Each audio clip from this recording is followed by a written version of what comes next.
बोलो वृंदावन बिहारी लाल की जय।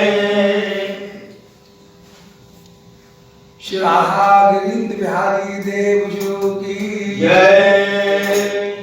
श्री चैतन्य चरितामृत ग्रंथ की जय। श्री निताय गौर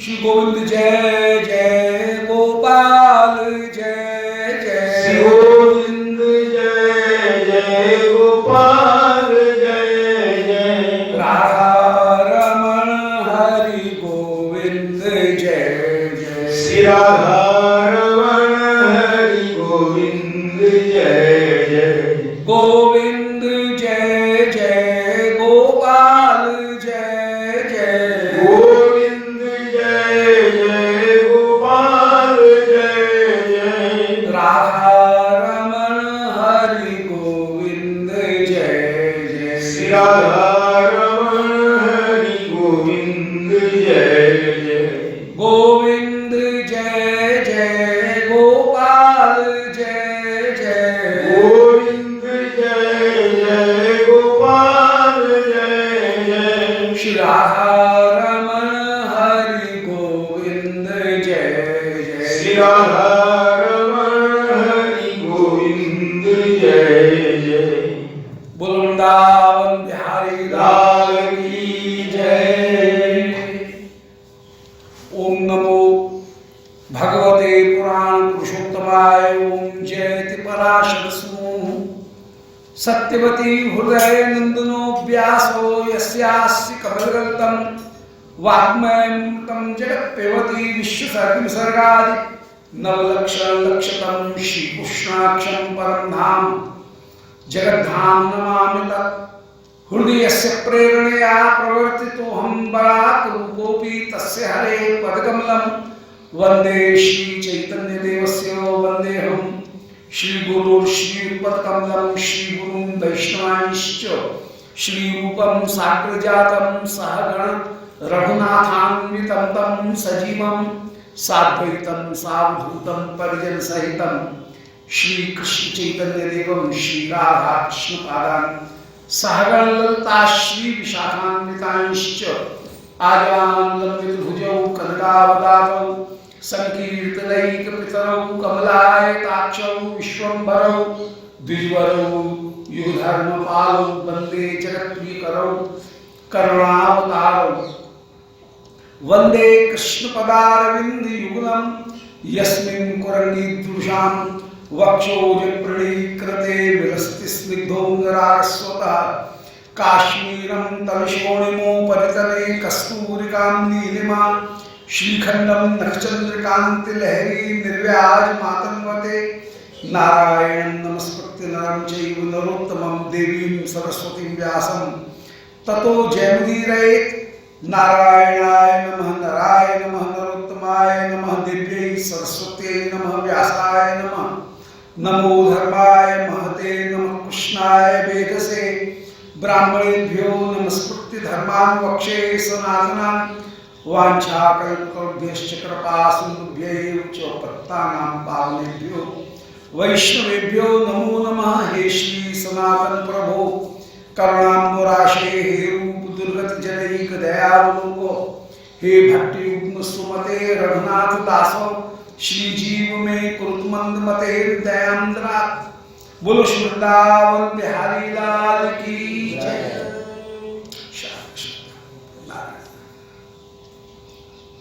परम श्री चैतन्य चरणामृत महाग्रंथ श्री मिश्र महोत्सव महाप्रभु के जन्म के समय श्री नदिया में महामहोत्सव सब ब्रजवासियों ने सब नदिया वासियों ने आनंद पूर्वक बनाया।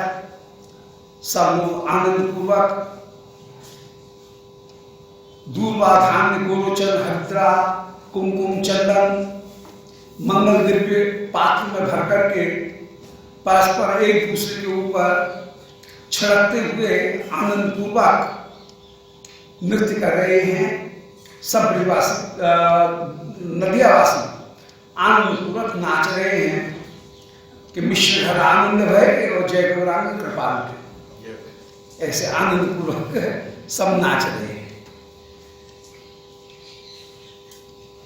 सब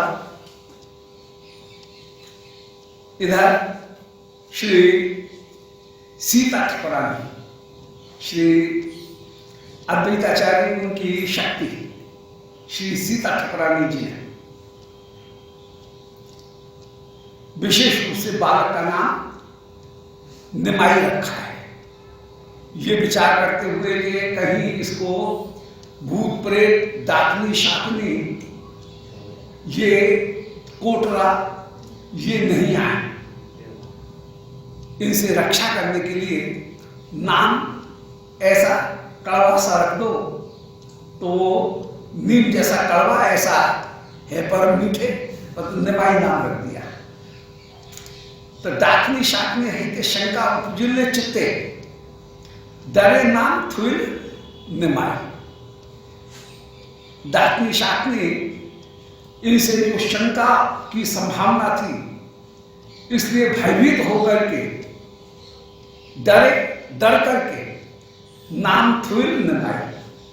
श्री महाप्रभु का व्यवहारिक नाम उस समय निमाई कर दिया है।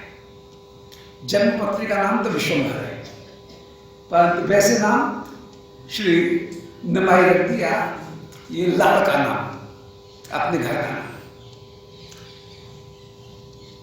नाम बिना व्यवहार की सिद्धि नहीं होती है, इसलिए नाम बहुत आवश्यक है। इसलिए नाम उस समय 10वें दिन ही कहीं रख दिया है।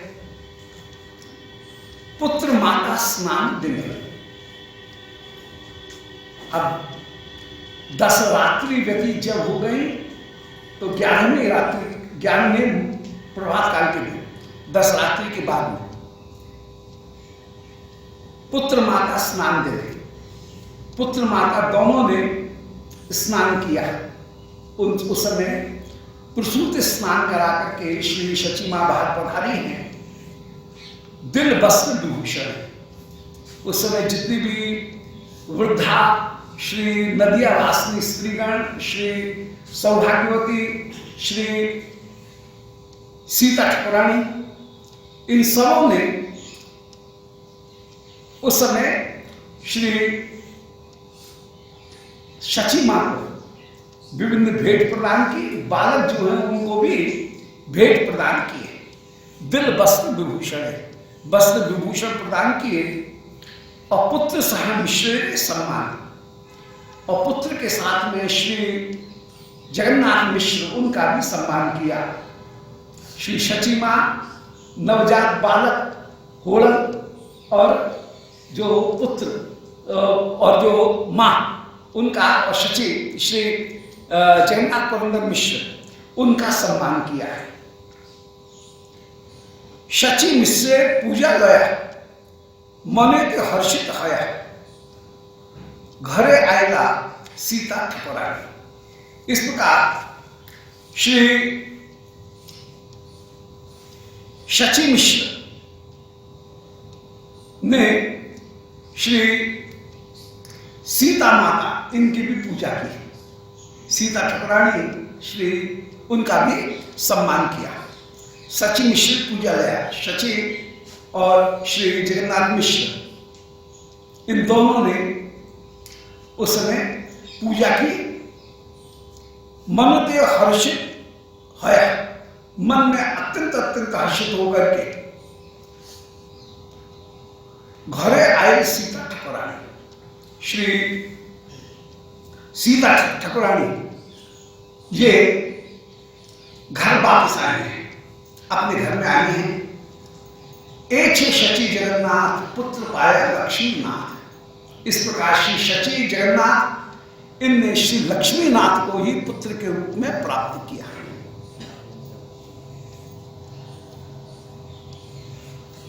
त्रिलोक पदक का 18वां परिचय है। त्रिलोक परिचय 18वीं प्यार है। ये त्रिपदी 18वीं त्रिपदी है। कि एछे शची जगन्नाथ पुत्र पाया लक्ष्मीनाथ। श्री लक्ष्मीनाथ नारायण को ही पुत्र के रूप में प्राप्त किया और पूर्ण हुए सकल वांछित। इनके जितने भी मन की वांछाएं हैं वे सबकी पूर्ण हुई है।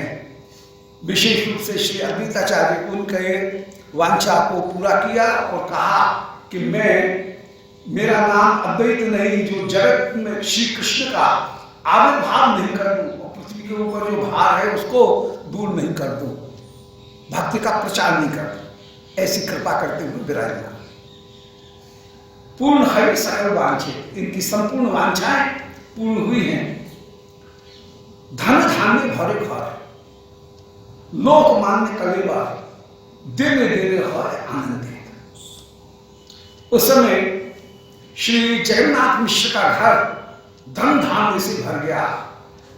तथारविंद से ब्रज सर्व समृद्धिमान हरि निवास आत्मगुणी, हरि के निवास करने के कारण जो ब्रज है वो सर्व समृद्धिमान हुआ।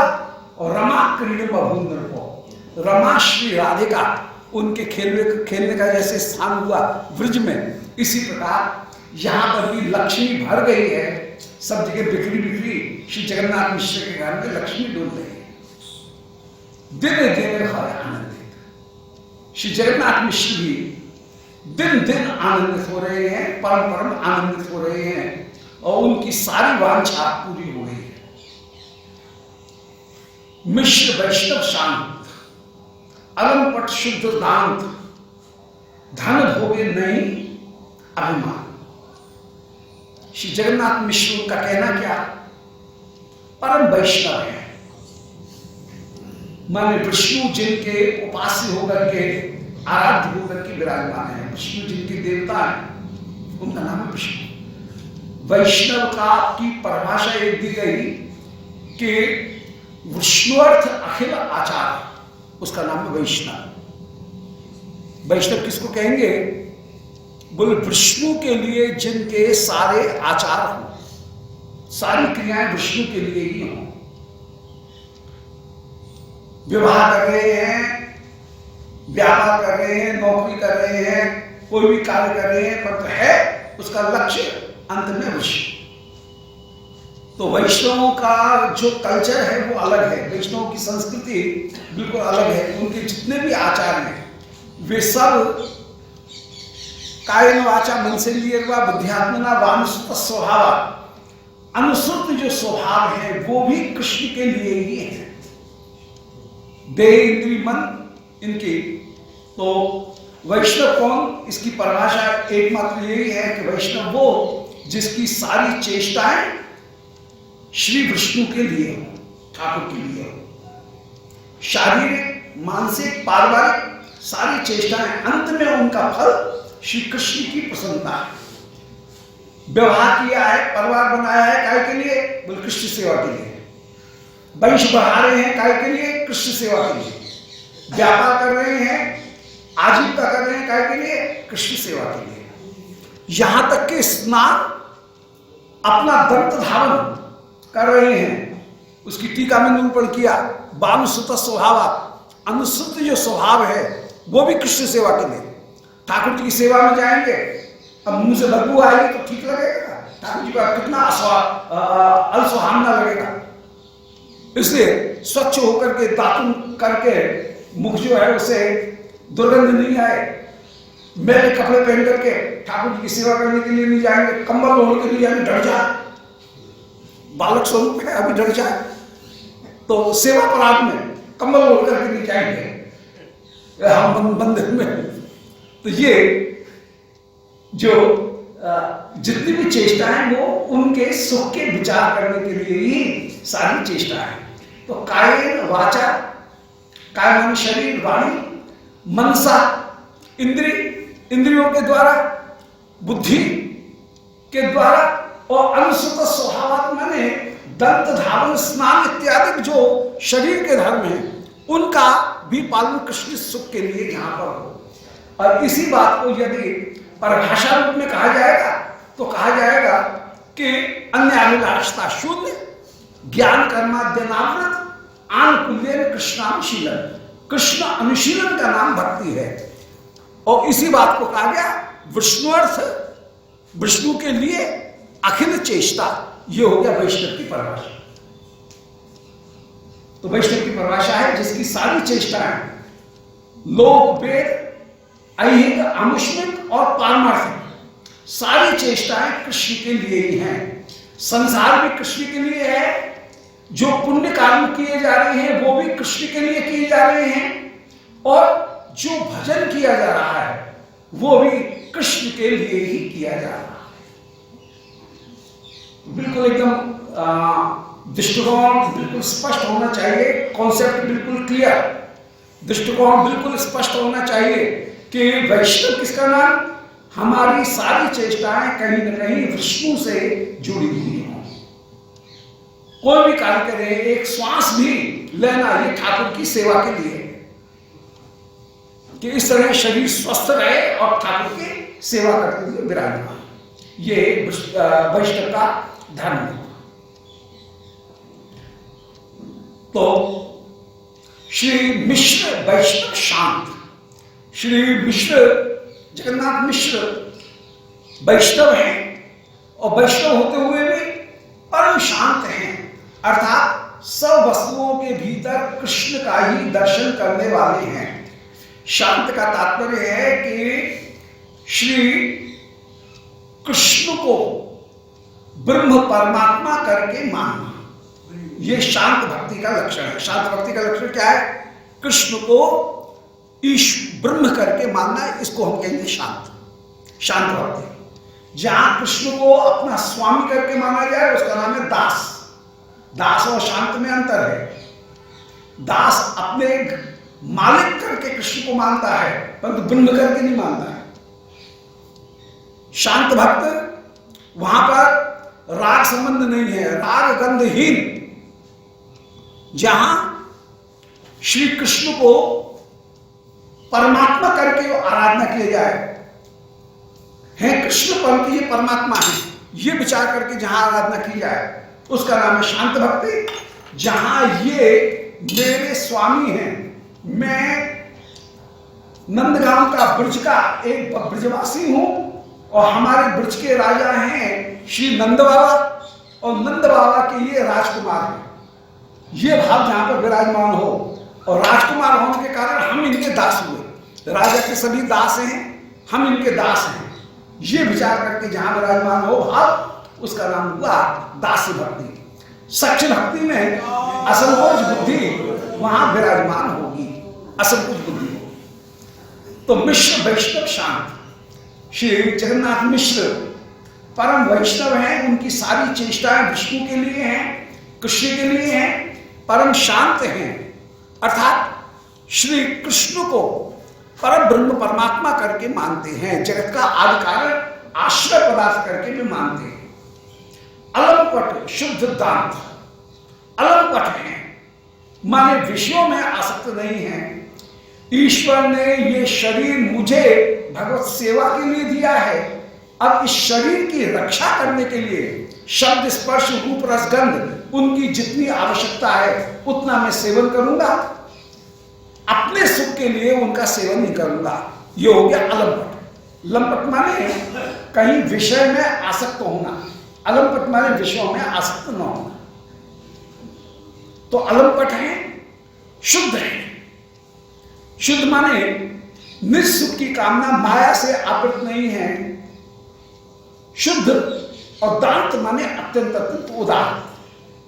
शुद्ध माने माया के आवरण से रहित होकर के ही अपने आप को मानते हैं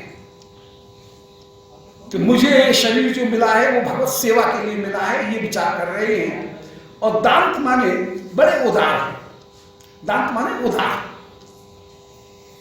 माने मुझे जो कुछ भी मिला है वो केवल मेरी ही उपज नहीं है, वो मेरे लिए ही नहीं है, इसको प्राप्त करने में भी न जाने कितने लोगों का योगदान मिला है, उन सबका मेरे ऊपर कर्जा है, ऋण है, इसलिए उनको भी मैं आदर पूर्वक उनको कुछ दूं। दांत का तात्पर्य है कि उदार, अर्थात जिन जिन का भी मेरे इस व्यक्तित्व के निर्माण में योगदान हुआ है, उन देवता, ऋषि, पितृ, विद्वान समाज सबके प्रति मेरा कोई दायित्व है, उनको भी मैं कुछ देते हुए विराजमान हूं। ये हो गया दान। दान माने उदार, केवल अपना स्वार्थ लेना, ले तो लेना और देना नहीं, ये नहीं। दान का तात्पर्य उदार होकर के दूसरों को भी देते हुए विराजमान है। हम जो कुछ भी हमारा व्यक्तित्व बना है वो पूरे समाज की देन है, अनेक ऋषियों की देन है, हमारे माता पिता की देन है। तो देवऋण, ऋषिऋण और पितृऋण, ये तीन तो हमारे साथ में जुड़े हुए ही हैं। इसलिए उनके प्रति भी उदार होना ये हमारा कर्तव्य बन जाता है।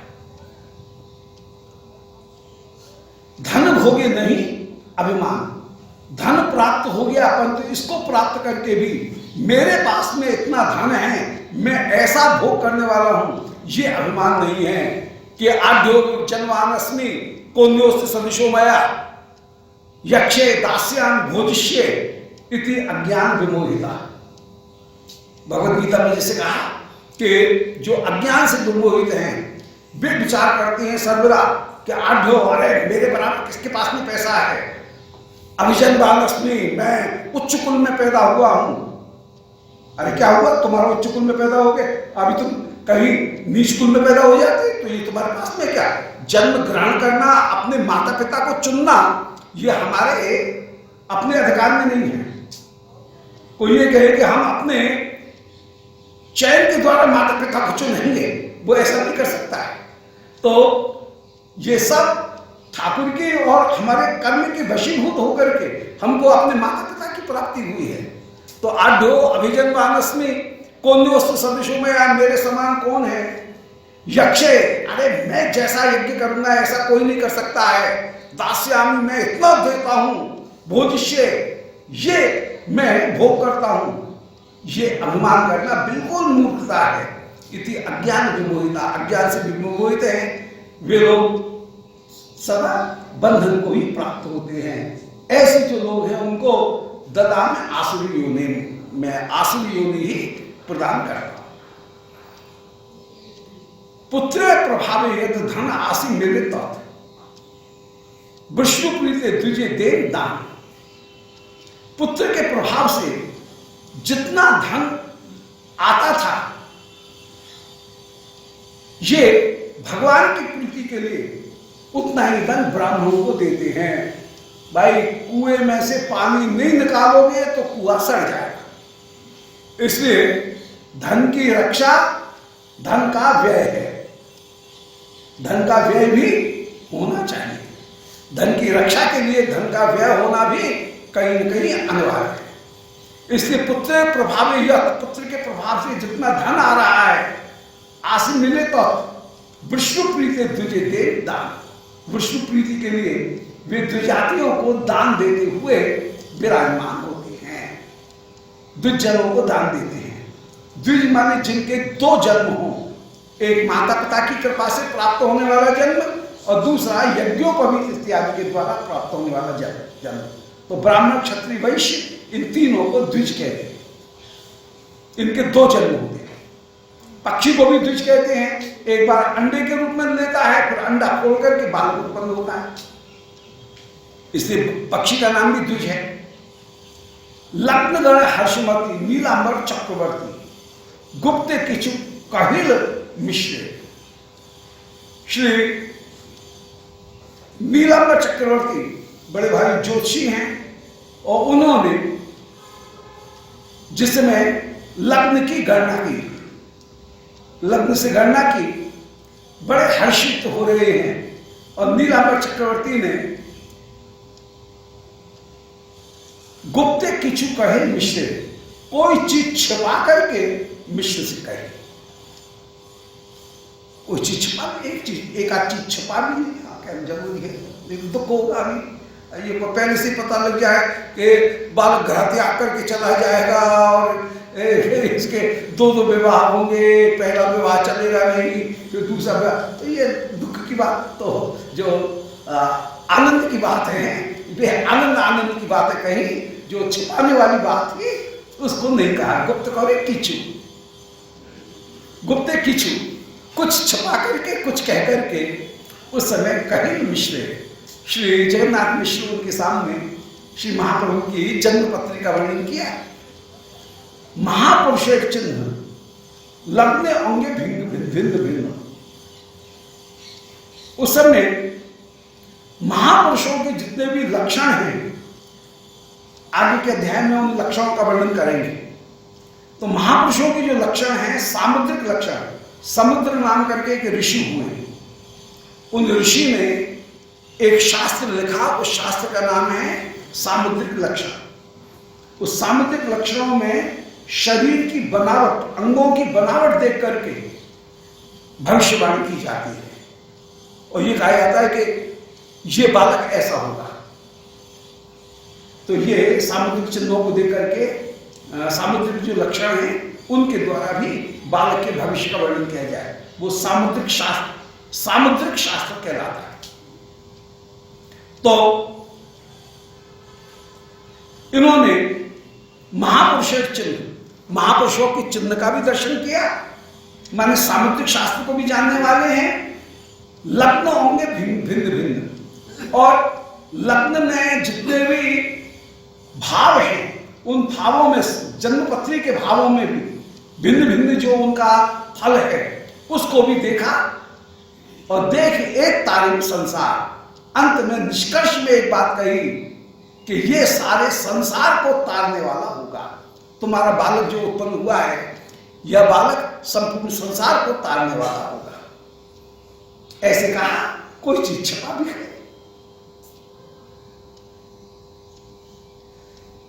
एचे प्रभु शचि घर है।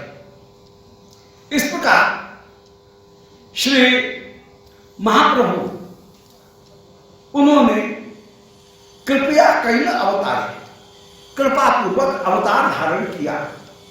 अवतार की सबसे बड़ी विशेषता यह है कि जिसमें भगवत्ता पूर्ण रूप से रहे और कृपालुता अतिशय प्रकट हो जाए, उसका नाम है अवतार। तत्व पूरा का पूरा रहे और कृपालुता अत्यंत अत्यंत प्रकट हो जाए, उसका नाम है अवतार। अब श्री प्रभु यदि गोलोक धाम में बैठे हैं तो उनकी लीला हम नहीं देख सकते हैं, तो कृपा में कसर रह गई। परंतु जब पृथ्वी के ऊपर अवतरित होते हैं तो भगवत्ता तो यों की त्यों है, उसमें 16 आना की 16 आना, पूरी की पूरी भगवत्ता यों की त्यों विद्यमान है। और कृपालुता गोलोकनाथ से भी ज्यादा हो गई। माधुर्य का आस्वादन जीव मात्र को कराते हुए विराजमान, उसका नाम अवतार। तो कृपया कहीं अवतार है। इसी प्रकार श्री नवद्वीप धाम भी नित्य धाम होकर के विराजमान, श्रीमद् वृंदावन के ही एक स्वरूप होकर के, एक प्रकाश वेग होकर के श्री नवद्वीप धाम विराजमान है। और नवद्वीप धाम भी नित्य हैं। वे ही नवद्वीप धाम पृथ्वी के ऊपर भी अवतरित हुए। तो कृपया कैला अवतार है। कृपा पूर्वक जहां तक पहुंच नहीं थी वो स्थान प्राप्त हुआ। यही यहां पर है श्रवण। श्री महाप्रभु के इस जन्म लीला का जो श्रवण करेगा, श्रवण करने मात्र से ही उसके सारे अज्ञान भय की निवृत्ति हो जाएगी। श्रवण की अपनी महिमा है। किसी का सांप के ऊपर, रस्सी के ऊपर पैर पड़ गया और वो हाय सांप सांप एकदम और मूर्छित होकर के गिर जाए, मुंह में झाग आ जाए, चक्कर आ जाए, मूर्छा हो गया। और कोई ये कहे, बोले अरे बाबरे ये सांप नहीं है, ये तो रस्सी है, नारायण सर्प रज्जु हुई है। तो ये श्रवण मात्र से उसके अज्ञान की निवृत्ति हो जाएगी। तो श्रवण की इतनी महिमा। तो श्रवण अपने आप में किसी वस्तु को प्रकट करा देने में समर्थ होता है, अज्ञान को दूर करने में, निद्रा को दूर करने में समर्थ होता है। तो जो श्री गौर लीला का श्रवण भी करेगा उसको भी प्रेम की प्राप्ति होगी। गौर प्रभु दयामय तारे होए सदैव से पाए पहाड़ चर। श्री गौर प्रभु अत्यंत अत्यंत दयामय होकर के विराजमान है। वे श्री गोविंद चरणों को ही, श्री महाप्रभु के चरणों को ही प्राप्त कर लेंगे। तो गौर प्रभु दयामय।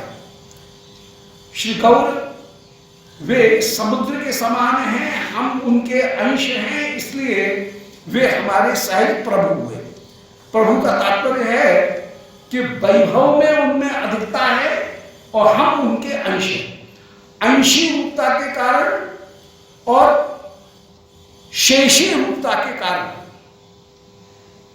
वे उपास्य होकर के विराजमान हैं। हम उनके शेष हैं, वे विभु, हम अणु हैं, वे विभु होकर के विराजमान हैं। हम शेष हैं, वे शेषी होकर के विराजमान हैं। हम नियंत्रित हैं, वे नियामक होकर के विराजमान हैं। तो ये तीन कारण, नियामक होना, शेषी होना और अंश होना,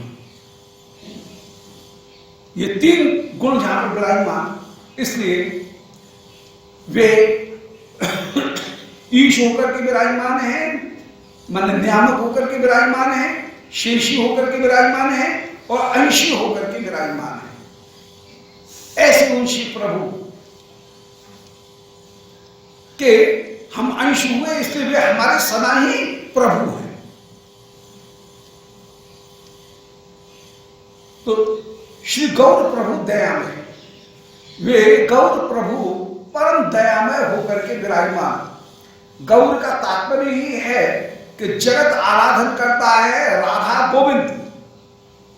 यहां पर ऐसी अपूर्वता प्रेम की विराजमान है कि प्रेम विलास में श्री मुकुंज मंदिर में जैसे विवर्त प्राप्त है, ऐसे ही यहां पर भी ऐसा विवर्त कि सांवरा जो है वो हो जाए गोरा, जो त्रिभंग ललित था वो हो जाए सीधा, जो जगत को प्रेम में रुलाए वो स्वयं रोने लग जाए।